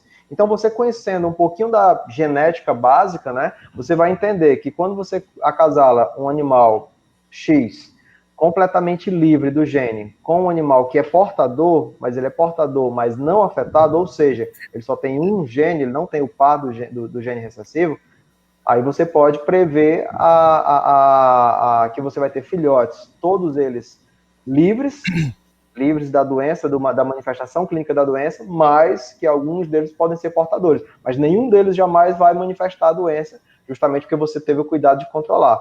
Então, a intenção de você controlar essas doenças é minimizar cada vez mais. Agora, não tem como você fazer com todas, porque não existe controle para todas as possíveis doenças existentes, né? Cada vez mais, como eu mostrei ali, estão sendo realizados novos estudos. Acho que a doença mais recente que foi identificada é aquela neuropatia de pique no adulto. E hoje é uma patologia, ela tem uma baixa incidência ainda, é 1,8%, mas que com o decorrer do tempo a gente pode diminuir mais ainda fazendo esses acasalamentos corretos, né? Mas a gente controla aquelas que a gente pode controlar. E complementando a fala do Alexandre, eu penso que é uma obrigação de nós, enquanto criadores, termos os exames desses pais, né, temos esse histórico, e tudo que puder ser eliminado de doenças, que a gente tem condição de eliminar, elimina com teste, é super tranquilo, e nós vamos conseguir uma prole para frente, muito mais saudável do que nós tivemos no passado. Isso é obrigação de qualquer criador, né, gente? Isso não dá para brincar. Não dá para cruzar 2 cães afetados de PRA, por exemplo. Isso é uma coisa que atualmente não se admite mais. E precisa existir esse controle em qualquer tipo de criação, porque saúde é saúde. Saúde é uma das coisas mais fundamentais para que esse exemplar exista e viva com tranquilidade, com saúde e com vida perto da gente. Pegar os exemplos, desculpa falando aqui, mas assim, pegar os exemplos que foram tomados como, por exemplo, o pastor alemão na Finlândia. A Finlândia conseguiu mas a Finlândia é um país pequeno. Não é nem tão pequeno assim, e eles conseguiram limpar a displasia coxofemoral dos pastores alemães em 5 anos. Por quê? Porque todo mundo é sério. Eles conseguiram, por exemplo, melhorar em 90% da displasia dos Rottweiler. Essa colocação é excelente. Mas, assim, com relação à displasia, o que eu penso, eu não sou veterinário, eu repito de novo essa informação, a displasia é um gene poligênico, então, assim, é uma outra abordagem, mas, assim, a nossa obrigação enquanto testagem para PRA, FN, isso é fundamental, assim, isso não dá mais como discutir. E a displasia, eu acho que tem que ter um planejamento, ainda que os índices sejam baixos, né, tem que ter um planejamento para a gente conseguir erradicar isso. Então, eles são baixos, mas eles não são. Eles são baixos, mas eles não são tão imperceptíveis assim. Sim. Eu estou dizendo para vocês, porque eu, de novo, sou velho, eu já passei por isso. Eu testei cães meus de 1 ano e meio de idade que eram displásicos e não tinham nenhum sintoma. Esses cachorros foram tirados da criação. Eu não posso me fazer de rogado e falar, na minha casa não nasce. Não, claro. Não posso. Eu tenho que testar para poder manter, apesar de ser poligênico. E mais um detalhe, eu já tive chance de importar cães que vieram displásicos, gente. Então, assim, aqui a gente faz as coisas erradas e o pessoal fora faz direito. Não, não é assim. A coisa toda tem que ser examinada e tem que ser pensada de forma muito consciente. Porque senão, independente de que doença a gente esteja falando, mas principalmente as doenças hoje que você tem teste, não tem nem o que discutir. Eu acho que o Nelson falou aí a base da criação, né, que é o planejamento. Então, o que se tem que fazer realmente é o planejamento. Só um detalhe, na pergunta do Elídio, ele pergunta em relação às doenças não estarem presentes no pedigree. Mas, na verdade, as doenças não estão presentes no pedigree, né? O pedigree é o documento de registro, essas doenças não vêm, nenhuma delas tem anotação no pedigree. Cabe ao criador e ao proprietário de um animal que pretende utilizar na reprodução, avaliar esse seu animal, realizar os testes, né? Então, cada um de nós aqui, eu, Mauro, Nelson, nós avaliamos cada um dos nossos animais. E para você ter uma ideia, olha só, às vezes a gente acasala a fêmea A com o macho B, ambos são livres, tá certo? Com certeza os filhos vão ser livres também da doença. Só que ainda assim a gente faz o teste porque a gente precisa ter o laudo, porque aquele laudo a gente envia lá para aquele programa que é o Pedigree Database. Lá naquele banco de dados eles vão fazer um levantamento, né, alguns daqueles dados que eu trouxe para vocês, mostrando justamente qual a frequência da doença, como que a doença está em determinada variedade, partícula ou sólido. Então é necessário que a gente realmente avalie cada um dos nossos animais. E hoje em dia aqui no Brasil mesmo a gente tem como avaliar esses animais. Em Botucatu existe um laboratório que faz a análise de atrofia progressiva de retina e nefropatia familiar, e não é um teste tão caro. O pacote hoje, se eu não me engano, custa R$400 aqui no Brasil. Você pode optar também por mandar para outros países, onde também o preço também não é tão caro, e eu acredito que quem for criar seriamente, indubitavelmente vai fazer esse controle dentro da sua criação. Esse discurso todo, Celso, com certeza vem de encontro com aquela pergunta, né, sobre castração para filhote, castração para cachorros que são usados como pet. Criar é para quem, eu penso que criar é para quem tem esse entendimento desse todo, faz de uma forma adequada e ética. Podemos até chamar de profissional, para ter um cuidado super específico com todos esses detalhes, assim, é super importante isso. E é um tema que tem sido debatido, discutido entre todos os bons criadores do mundo, né? Essa coisa de saúde do plantel, saúde do exemplar, é uma coisa super importante. Hoje não se pode mais passar desapercebido ou fazer coisas que não têm um fundamento mais científico, assim. O que tem de situação disponível tem que ser usado, não tem como não usar. Só lembrando que a gente vai responder todas as perguntas, tá? As pessoas estão agoniadas aqui querendo que vocês respondam. Já tem as perguntas aí da Patrícia, do Pedro, da Cris, da Larissa, já viu? A gente está indo por ordem aqui dos comentários.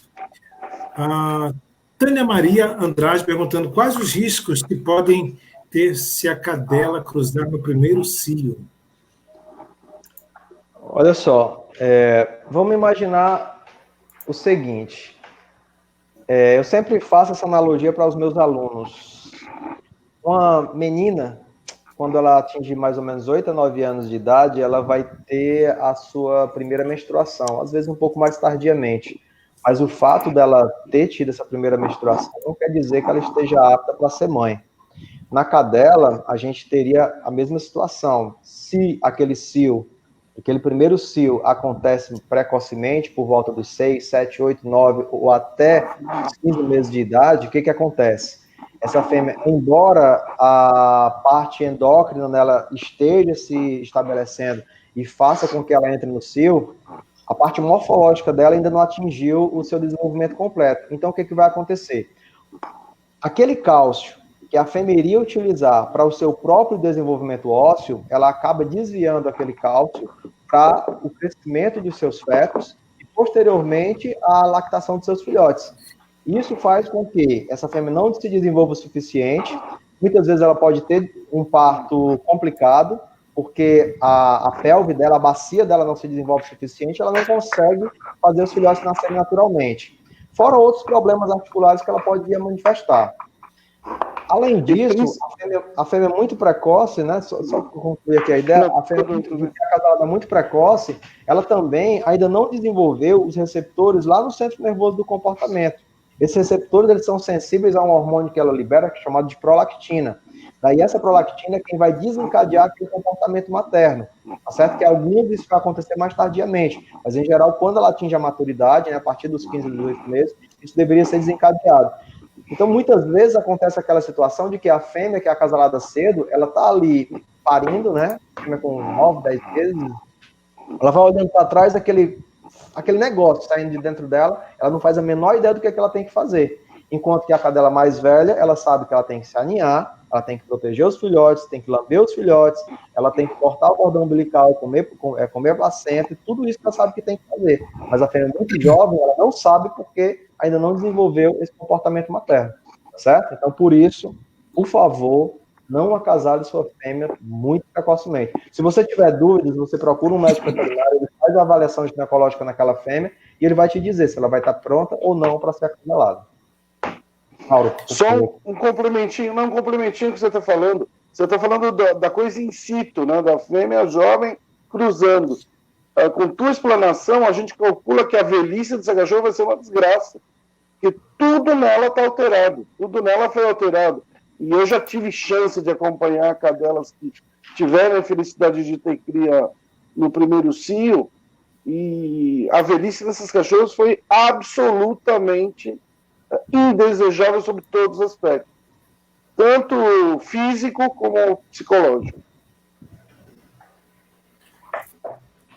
Aqui a Larissa está perguntando, meu cocker tem 4 anos e é agressivo, depois fica calmo, não é castrado ainda.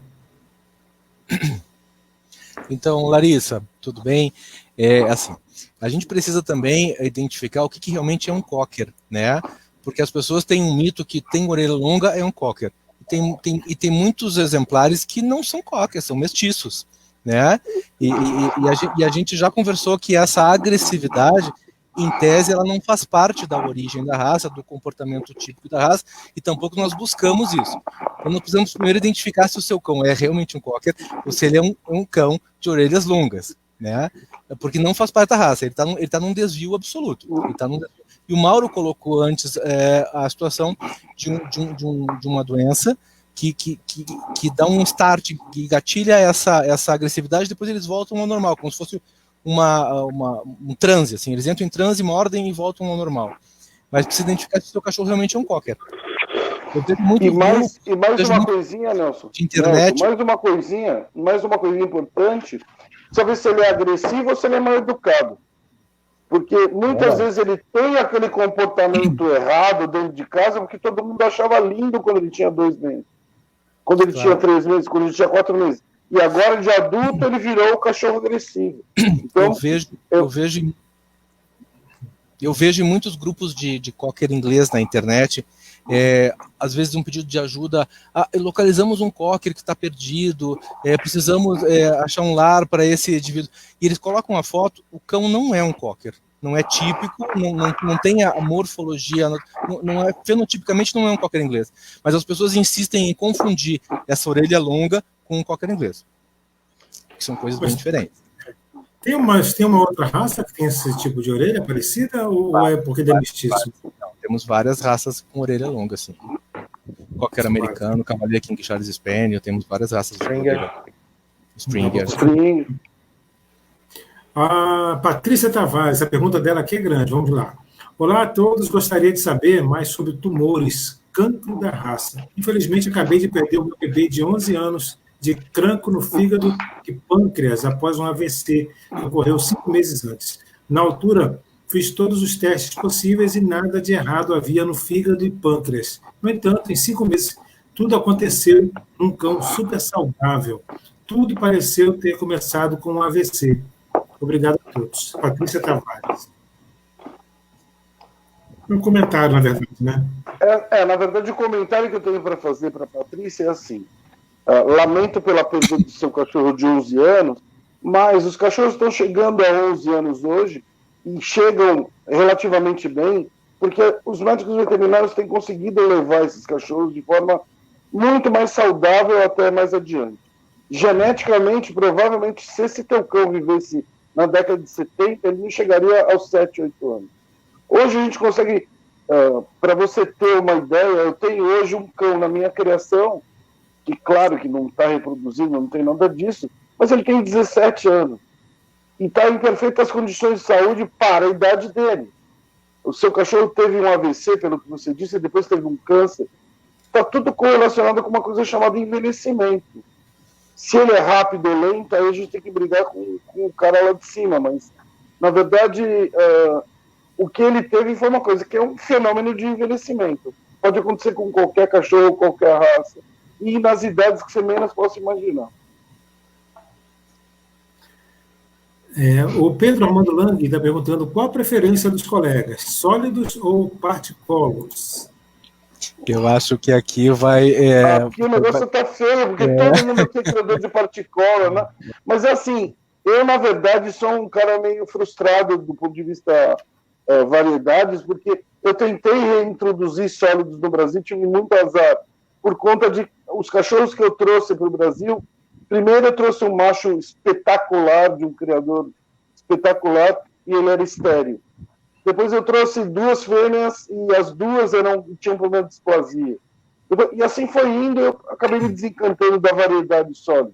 Por acaso, um dos últimos cães que eu importei era um cachorro dourado, que eu dei de presente para minha ex-esposa, para a Patrícia, que é um cachorro dourado maravilhoso. Eu acho a variedade não tem nada que ver. Eu gosto de qualquer cor. Mas é difícil você criar as 2 variedades, não é fácil, não. Eu reitero as palavras do Mauro, fiz algumas tentativas também, né? Mas ainda eu não consegui chegar na variedade sólida. Eu criei particolo durante todos esses anos, mas eu acho que o Alexandre é invicto, né, Alexandre? É particolo, né? Eu comecei com particolas e todo esse tempo, né, faz 25 anos, sempre particolas, mas não foi porque eu não gosto dos sólidos, eu adoro os sólidos, acho belíssimos, mas como eu também não tenho como ter tantos animais ao mesmo tempo, né, e já é difícil você trabalhar com uma determinada variedade, então eu preferi continuar invicto, só com os particolas. Mas voltando lá no Pedro Armando Lang, eles devem ser julgados da mesma forma, observados da mesma forma, ter os mesmos critérios, né? Eles estão juntos num ringue de exposição. Então, como raça é a mesma coisa, só muda a variedade, sólido e particolo. Deixa eu ver aqui outros comentários. Realmente, Mauro, a aptidão materna é fundamental em qualquer raça. Roberto Santos Neto concordando. Na última live... Deixa eu fazer uma observaçãozinha aí com um comentário do Roberto. É assim, Roberto, para você ter uma ideia, eu, em contato com alguns criadores, teve um criador que me deixou uma fêmea aqui, com a possibilidade de eu criar uma ninhada com um determinado macho meu, e aí devolver a fêmea para ele e uma filhota junto. E essa cadela, quando ela pariu, eu tive vontade de chorar, porque eu falei, meu Deus, ela não vai ser uma boa mãe. Ainda bem que ela bateu na minha boca e falou, fica quieto, você não sabe o que eu vou fazer ainda. E ela criou espetacularmente a ninhada. Tanto que o meu plano para essa fêmea era tirá-la de reprodução, e eu agora resolvi que não vou tirar ela, porque ela realmente se mostrou uma mãe super habilidosa. Cuidou dos filhos, tratou da ninhada, tem um super cuidado com as 3 filhas, e ficou muito bem. Então, assim, isso para mim hoje é quase que uma questão de honra mesmo. Eu quero deixar meu legado, minhas fêmeas todas criando bem. Mas só queria citar uma coisa que, às vezes, essa problemática também da criação dos filhotes, ela infere a erros de manejo, né? Pode ser distúrbios comportamentais que o próprio proprietário coloque no animal, então o uso inadequado de drogas, porque existem algumas medicações que são conhecidas por aumentar a lactação, mas algumas dessas medicações, se elas forem utilizadas inadvertidamente, de maneira errada, elas vão também provocar distúrbios no comportamento, porque elas vão mexer no sistema nervoso central do animal. E aí o que vai acontecer? A fêmea vai ter depressão pós-parto, e aí vai rejeitar os filhotes, tá certo? Então, assim, cuidado quando a gente fala de aptidão materna, porque às vezes é uma falta de aptidão materna induzida pelo próprio proprietário por um erro de manejo, tá certo, gente? Beleza.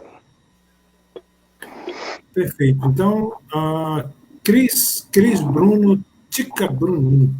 Na última live, o Alexandre falou sobre a cor exótica de Cocker. Ele pode falar mais sobre isso? Olha, eu até estava vendo aqui as perguntas no Facebook, e eu, sinceramente, eu não lembro dessa cor exótica de Cocker, não. Eu não sei se ela está se referindo ao Sable, né, que o Nelson acabou de falar na apresentação dele, né, que seria aquela cor que não faz parte originalmente do padrão racial, e que dentro da raça, em geral, nas exposições, os animais eles não teriam direito ao muito bom, etc. Não sei se seria essa que ela está se referindo, né? Não sei. Mas na verdade existe uma tendência no mundo inteiro as pessoas gostarem muito do que é exótico e não do que é bonito. Então, assim, começa aparecendo lá no final dos anos 80, alguém, não se sabe por quê, apresentou um cocker com essa marcação, Sable. E ninguém sabe exatamente como apareceu, mas apareceu a cor. E o que hoje a gente acha, e já existem alguns trabalhos tentando mostrar isso, é que essa cor, além de não ser originária, ela carrega alguns problemas genéticos. Então, o que está se fazendo? Por enquanto, a cor não foi banida do padrão. A única coisa é que é uma cor que não pode receber excelentes exposições de beleza. Você pode criar com esses cachorros, você pode manter a cor no seu padrão, no seu plantel, não tem problema nenhum. Lembra que Sable existe tanto sólido como particola. E o problema é que a gente não sabe onde essa cor vai levar. Exatamente como em outras raças você tem cores que estão associadas a doença. Deixa eu ver aqui outras perguntas, então. Eu tenho, Cris, eu tenho um cocker desde 12 anos, também nunca tive problema. Jéssica Ferrari, as minhas duas têm pedigree, mesmo assim tem episódios. Poucos nós tem, geralmente situações de estresse. Episódios? Eu acho que pode ser em referência àquela pergunta da glândula adrenal. Eu acredito que seja em relação a isso. Exato. Ou alguma coisa relativa à agressividade, pode ser alguma coisa relativa. Mas, de qualquer jeito, o problema aí não é racial, é o problema individual das suas fêmeas. Elide perguntando novamente quais os primeiros cuidados que temos que ter com a ninhada. Nossa Senhora. Eu acho que a gente precisaria de uma live só sobre falar de cuidado com a ninhada. Talvez uns 15 dias falando. Então, assim, primeiro, eu acho que tem que partir daquela ideia que o Nelson pregou lá atrás, que é o planejamento, né? Se você vai ter uma ninhada, você vai ter que preparar o local adequado para esse propósito, um local que seja tranquilo, livre de correntes de ar, já que os filhotes vão nascer sem a capacidade de regular a temperatura, livre de barulho, livre de outros animais que possam estressar a fêmea. E a partir daí, tem cuidado, tem tanta coisa, tem os cuidados com o parto, verificar se a fêmea está tendo um parto natural, ou se você precisa assistir de algum modo, depois verificar o desenvolvimento dos filhotes. É muita coisa, é muito longa a resposta para esse assunto aí. Vou dar uma dica para ele, Alídio. O Alídio é criador lá do Maranhão, né? É um criador novo que a gente está tendo agora. Eu acho que ele tem um pão do Criação da Priscila. Então faz uma dica, ó. Dá uma olhadinha lá no nosso livro, que tem o capítulo. Isso, eu ia falar isso, o livro do Alexandre Mata, isso. Ela tem. O Marco Aurélio Velasco Teixeira está perguntando. Marco Aurélio Velasco está perguntando em relação aos cocker dourados. Você dizia que você, após 3 acasalamentos de dourados com dourados, você aconselhava abrir os cruzamentos colocando um preto. Isso procede? Assim, isso é para os mais velhos. O Marco Aurélio é um grande amigo, criador e árbitro de todas as raças também da CBKC. É assim, Marco Aurélio, a gente, criador mais velho, utilizava o que os ingleses falavam. Eles achavam que se você, a cada 3 gerações de dourado, colocasse um preto, você minimizaria a chance de ter algum problema em relação à agressividade. Não tem nada cientificamente provando isso. O que a gente sabe é que na raça cocker inglês, o ideal é você não cruzar 2 cães de mesma cor muitas gerações. Que parece que o gene da agressividade está ligado à cor. Não só à cor dourada, a qualquer cor. Então, assim, a gente, como tem só 17 cores oficiais, mais as cores malucas, dá para você criar sossegado. O problema é você não ficar... vamos dizer assim, só buscando cor como forma de criar cachorro. É um jeito de criar cachorro, com o qual eu não concordo, porque cor, para mim, acho que é uma consequência. A raça é um arco-íris mesmo, é lindo de ver. Eu já tive a chance de ver uma ninhada com 7 cores diferentes. É um sonho, mas isso não tem nada a ver com qualidade e nem com criar sabiamente. O Guilherme Vieira, a versão live action é um Cocker Spaniel americano. Guilherme Vieira falou. É por causa do filme da A Dama e o Vagabundo, saiu live action, né? Aí no filme live action é de fato uma Cocker americana lá. É uma Cocker Cavalier. Não é um Cavalier, viu, Nelson? Lá na live action é realmente a Cocker americana. Os criadores de Cavalier requerem esse título a uma Roberto diz que é uma raça muito social. A Anjanete Azevedo, em Pet Shop, não fazem a tosa dentro da orelha, não ensinam o tosador. Por que será que não fazem? Isso, as nossas escolas de tosador ainda são muito variadas em termos de currículo, né? Na verdade, o Cocker em inglês, quando se apresenta isso para um tosador que está começando hoje, ele fala, essa raça ainda existe? E a maioria não tem nem noção do que é fazer um trimming no Cocker em inglês. Não tem nem ideia do que é fazer um cuidado geral com a pelagem, uma pelagem que jamais vai ver mais. Então, assim, é muito complicado, Janete. A gente gostaria de poder ensinar mais. E se Deus quiser, agora com todas essas tecnologias, a gente vai conseguir espalhar esse conhecimento. Existe uma galera não relacionada exatamente à tosa, mas a groomer.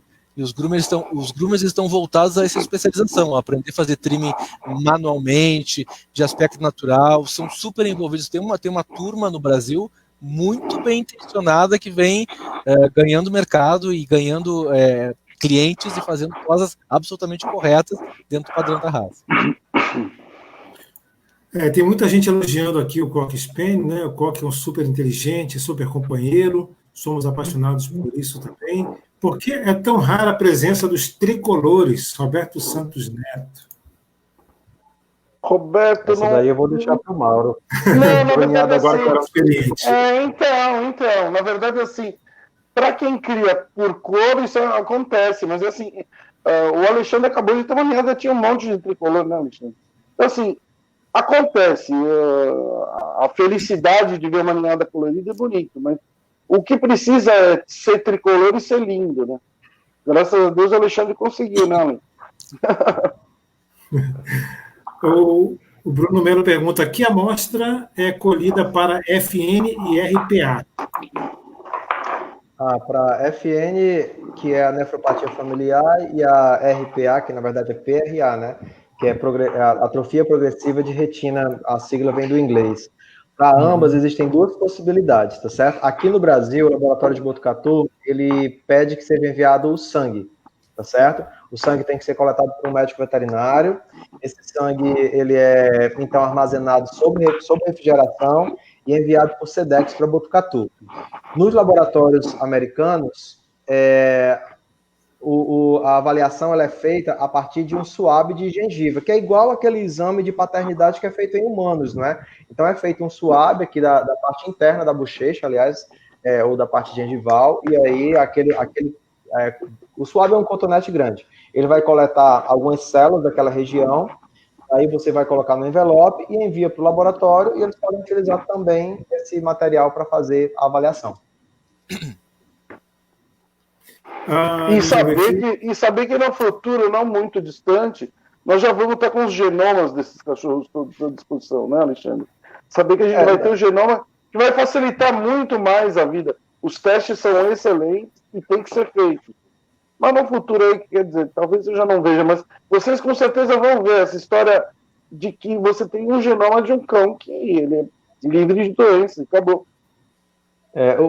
O genoma canino ele foi totalmente decifrado, né, há alguns anos atrás, acho que 12 anos atrás, e de lá para cá foi que justamente aumentou a identificação desses genes dessas doenças.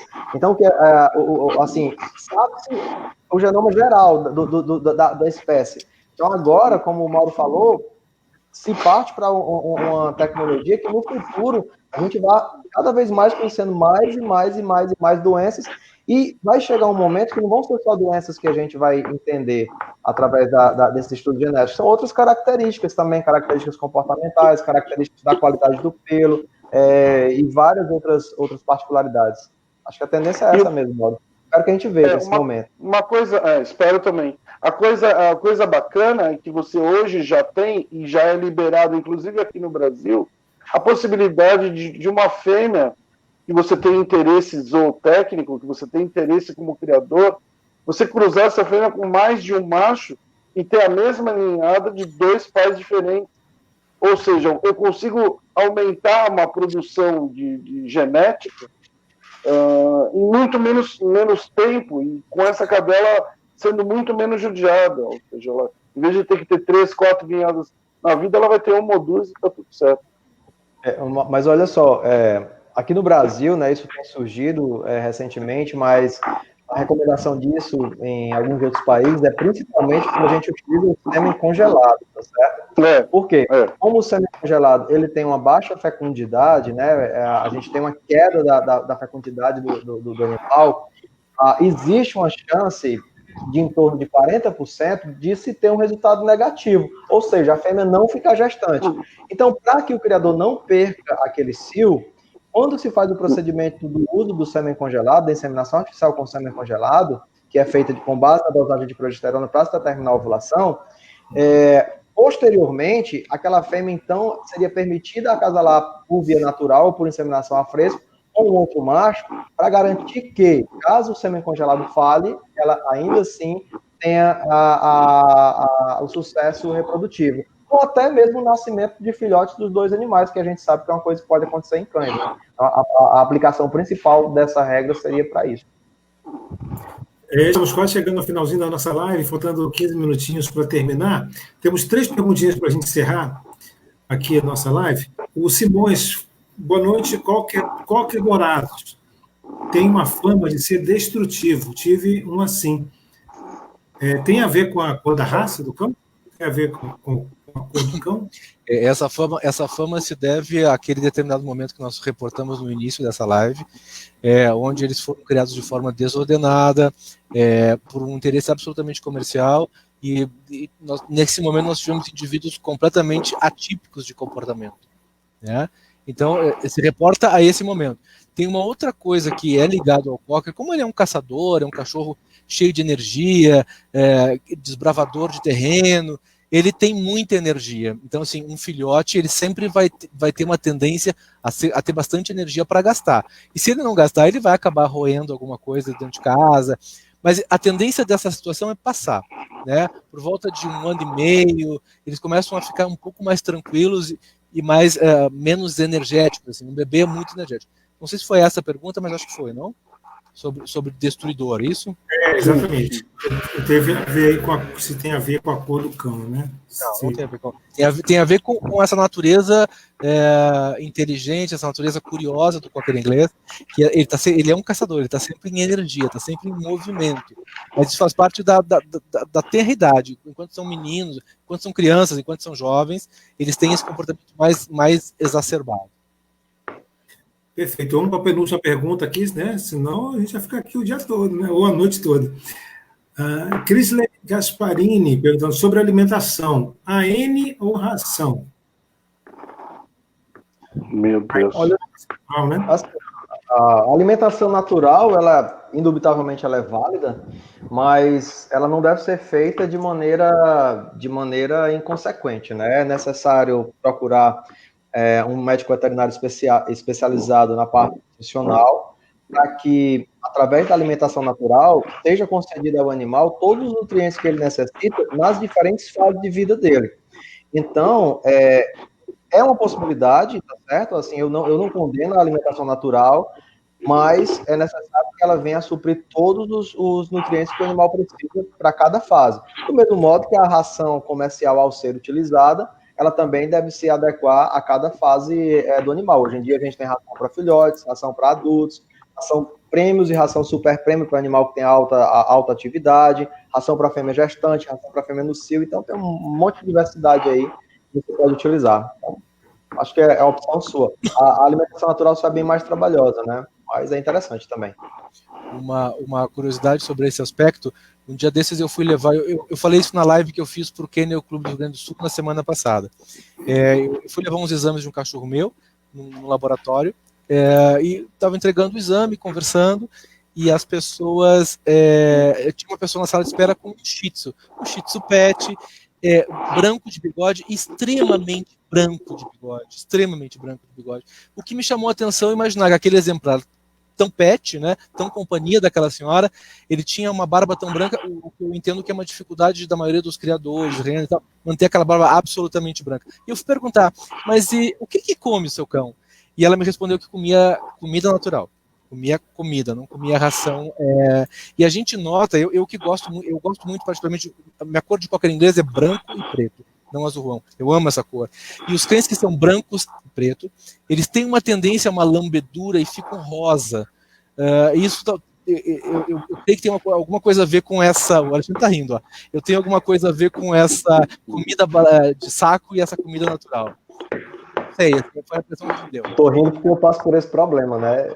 Eu tenho branco e preto aqui.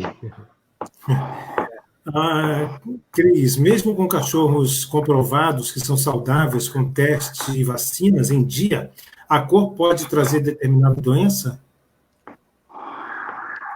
Olha, existem alguns estudos, né, aqueles que a gente colocou lá, que algumas patologias elas são mais frequentes nos sólidos, né? Mas assim, são só indicativos. Não existe comprovação nenhuma para nada disso de fato, não. Na verdade, qualquer patologia, independente de ser genética ou não, ela poderia se manifestar em qualquer indivíduo, principalmente naqueles onde não existe um controle de acasalamentos, e não só no cocker inglês, em qualquer outra raça. Em animais SRD, a gente poderia ter também manifestações de doenças, independente de qualquer fundo genético, de qualquer particularidade racial ou de variedade.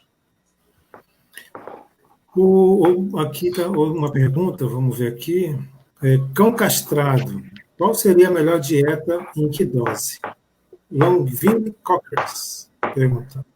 É muito difícil responder a respeito da dieta mais adequada para o animal, porque do mesmo jeito que quando a gente vai ao nutricionista, aquele nutricionista ele tira algumas medidas ergométricas da gente, pergunta a respeito da nossa atividade diária, para poder passar uma dieta exatamente que venha a suprir todos os nutrientes que a gente precisa.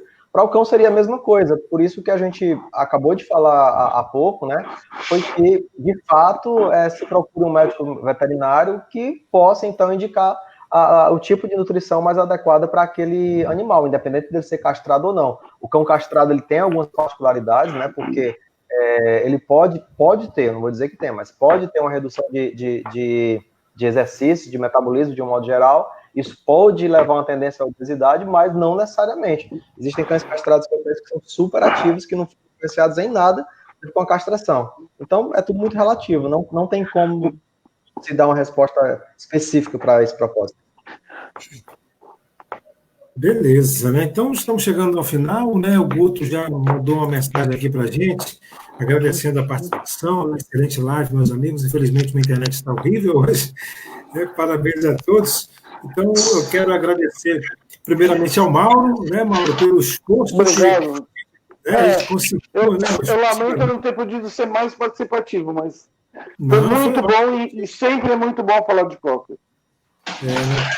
Verdade, o Mauro, que é médico veterinário, formado pela VET, USP, né?